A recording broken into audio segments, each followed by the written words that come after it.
Die geloof waardeur ek lewe, saamgestel uit die geskrifte van Ellen White, ons engelvriende en beskermers. Is hulle nie almal dienende geeste wat vir diens uitgestuur word ter wille van die wat die saligheid sal beerwe nie? Hebreërs hoofstuk 1 vers 14. Die plan waardeur alleen die mense verlossing verseker kon word, het die hele hemel in sy oneindige offer betrek. Die engele kon nie juig toe Christus die verlossingsplan voor hulle oopgemaak het nie, want hulle het gesien dat die mense verlossing hulle geliefde bevelvoerder onuitspreeklike ellende sou kos.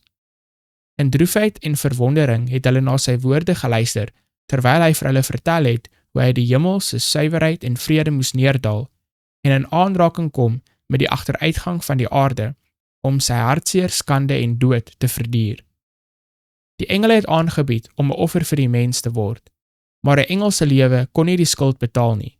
Slegs hy wat die mens geskep het die mag gehad om hom te verlos. Tog sou die engele 'n rol hê om te speel in die verlossingsplan. Christus, wat minder as die engele gemaak is, vanweë die lyde van die dood, Hebreërs hoofstuk 2 vers 9. Aangesien hy die menslike natuur op hom sou aanneem, sou sy krag nie gelyk wees aan hulle sin nie, en hulle moes hom dien, hom versterk en vertroos onder sy lyding. Hulle moes ook dienende geeste wees, uitgestuur om te dien vir diegene wat erfgename van verlossing sou wees. Hulle sou die onderdane van genade bewaak teen die mag van bose engele, en teen die duisternis wat voortdurend deur Satan om hulle gegooi word. Engele is altyd teenwoordig waar hulle die nodigste is, saam met diegene wat die moeilikste stryd met die self het om te voer, en wie se omgewing die ontmoedigstendste is.